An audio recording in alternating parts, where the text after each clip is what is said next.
So this is going to be a quick little video. It's very simple movements. I'll just start with the Zhanzhuang. I'm not on super even ground right now, but I'll just start with Zhanzhuang, which you start with the Wuji or Yin pose. So the hands are relaxed down by the side. And then you go up into embrace. And then you have holding, and then holding, and then palms facing the like sacrum or sacral area. And then you have above the head.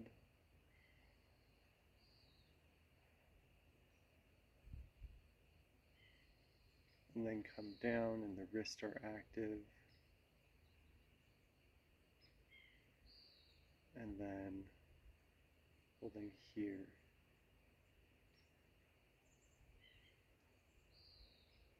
And then back to Wuji or Yin pose.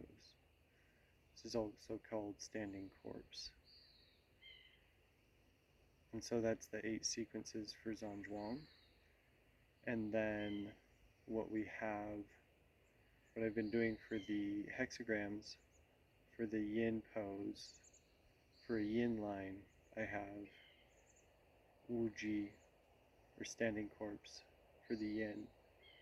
And then sometimes I'll pivot and go put more weight on my right foot for the Yin, or for the Yang, and also for the Yang for the left side.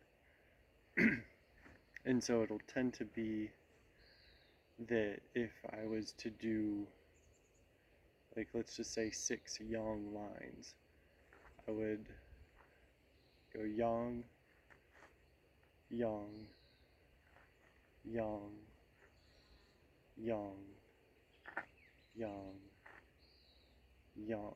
And so I'll be switching from left to right. And I imagine that it could just be, if we don't want to do left to right, just Yang, Yang, Yang, Yang. And so that would be for a solid line. And then for Yin, for a broken line, it would be hands down by the side. And so it's kind of interesting to think of the symbolic representation. So down by the side is this profound Yin. And the Yin, it could even be thinking of it like the Yin is the only thing that can break through Yang. It's the only thing that can break through aggression. But it's also the broken line. And so this is just me thinking out loud, thinking about theory. And it's not necessarily like, I don't know, a master's words or something. But so we have that broken line. And then when thinking about the Yang, is that I think going left to right or right to left, I don't really think that it matters. I don't even know if balance, like if all the Yang lines are done to the right, that might not be balanced. But I'm not super attached to that directionally. So like let's go like Yin, Yang, Yin, Yang, Yin, Yang, Yin, Yang. And so that's, I think hexagram, it's either 63 or 64. And then if I did yang yin yang yin yang yin, that would be the opposite hexagram. And so then to like reset, I do just a simple cycle, and that's, or not reset, but like, you know, balance. I'll just do a cycle.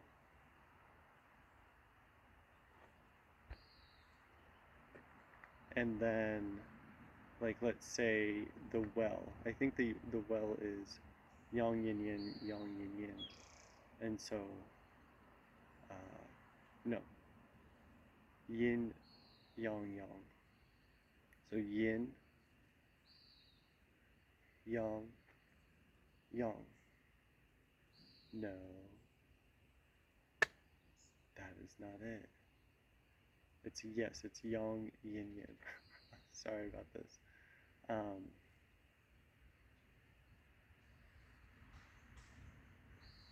Yang, yin, and then for between yin lines, I'll flex my wrist and then drop down again. Yin, and then yang, yin, flex my wrists up, yin.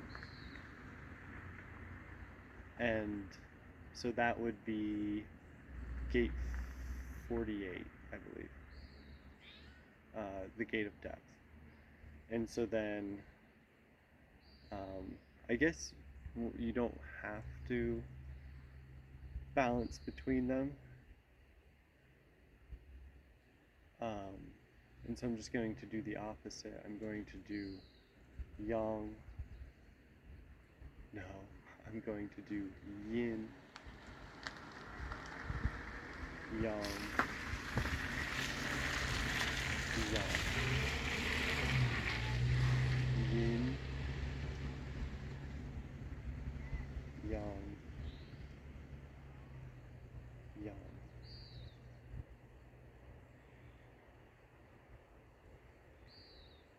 And so that is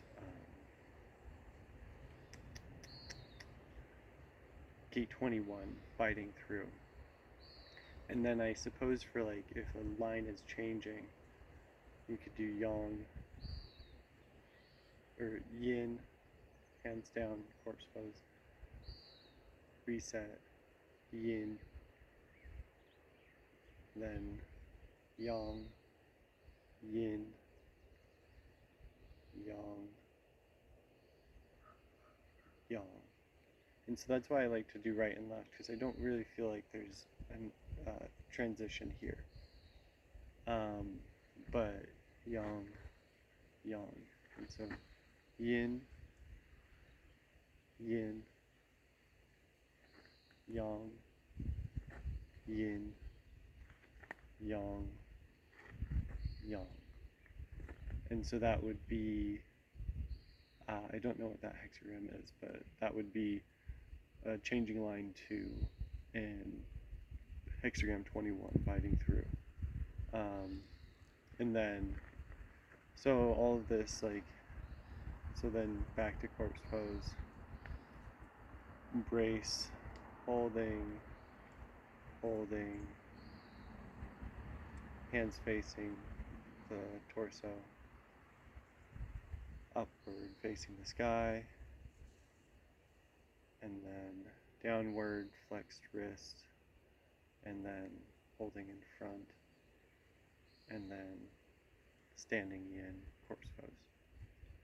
And so that's the 8 sequences, and then those are, I don't know, I guess I did 3 hexagrams, or 4 hexagrams. I did 1, and then 63 or 64, 48, and 21. And then whatever 21 changes into, with the second line changing. And so that would be, it's really subtle, because what you end up feeling into is you end up feeling, oh, this is passive. So my nervous system right now, it is passive. Or, you know, whatever the association or condition, right? And then all of a sudden when you come into yang, yang, yang, you feel the sensation of, well, what is it like to be, and this is kind of like how people meet the world, is it's like, I'm engaging in this, engaging in this, engaging in this, and and so it's like, there we go, that's hexagram 1. These completely engaging in everything. And so in part, and this is like a pseudo, or not pseudo commentary, this is a quasi commentary. And it's, again, it's an experiment. It's kind of seeing it experientially and as the body experiences it. And then so you have, like yang, yang, yang, then yin. And so all of a sudden you have like, you let your nervous system come into activity, excitement, and then you go into passivity for the 4th line, and then back to yang, back to yang. And so then, I don't know what hexagram that is, but you have that sensation of like, here's active, active, active, passive, active, active, and it kind of shows a cadence. It's almost like a rhythm or a music where you're feeling into the wave rhythm of the hexagram.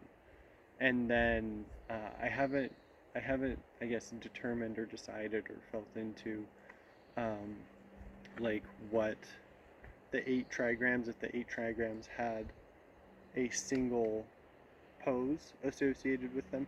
And I think that there's already, for the Bagua, there's already 8 poses for each, or like 1 pose for each trigram. And so that could be a simple overlay. It could be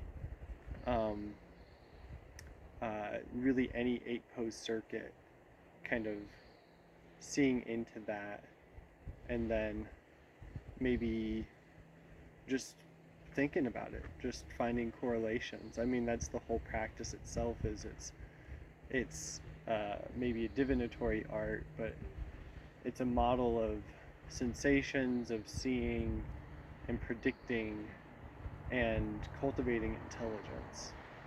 The other thing is that there are there's a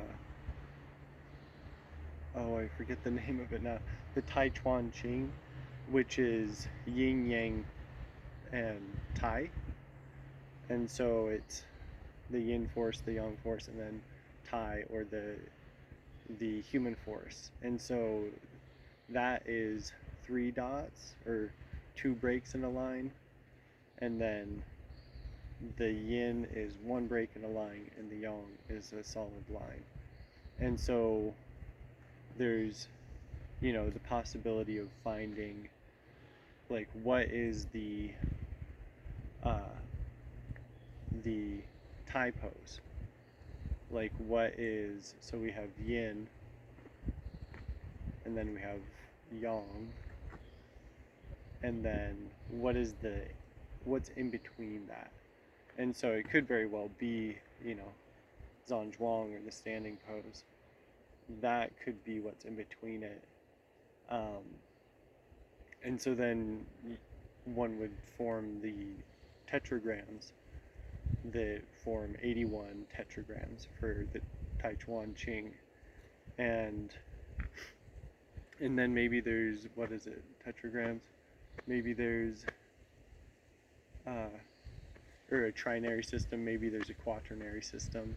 So it's like whatever dimension anyone wants to be in with exploring it is all well and good, but I think that it's to feel what it is to have the body go passive to active, and not as a mental, like, yeah, there's the mind is involved in that, it's like guiding the movement or progressing the movement, but then to feel what it feels like to go through the energy of the pose. So you could even be yin, because there's 3 trigrams on each side, that you have a base, and then you have, like, if we were to go by the 384 lines, you have the base of one, I think it's 44, is yin, and then 5 yang, and then 1, which is another 6 yang,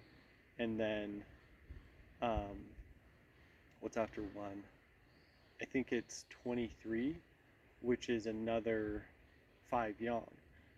And so you have 16 yang all lined up with each other. And then you have yin, 16 yang, and then yin. And then on the opposite side, you have yang, 16 yin, and then yang. And so if you feel into, like if you are experiencing one, the hexagram 1 energy, you're actually also experiencing its neighbors, which are 5 more yang on both sides. And so then to do the sequence for that is it's just like your yin and then yang, yang, yang, yang, yang, just back and forth, just continuously engaged, and then back to yin. And that's how we think of life. That's how we think of the movement of life, is it's just going and going and going and going. But then if you come to the other side of that and you're like, well, here's yang, here's engagement, and then yin, and then flexing the wrist to go between lines. But like 1, 2, 3, 4, 5, 6, 8, 9, and so it's a 16 count, or 16 beat, or just however anyone wants to think about it or plug it into any other systems. It's 16 pauses and then engagement. And so that's 24, 2, and 43. And so it's returning receptivity and assimilation. And so that's where you end up with like kind of this extracorporeal form within the circle of the I Ching, where you have 16 whole lines, all one element. And then you have 16 whole lines, all one element.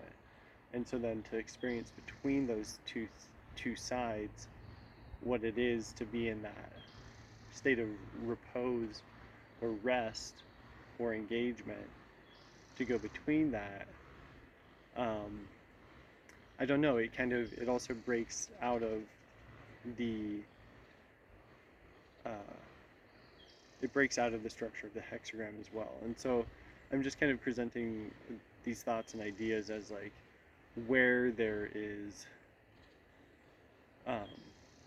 like as formulaic as it is, like literally binary, there are these much larger motifs that come through these simple, like atomized or singular elements. Yeah, I don't know. So there's still another how many lines to experiment with, or yeah, there's still another 300 lines to go through. A thought is also for me is to go through and like starting with gate 44,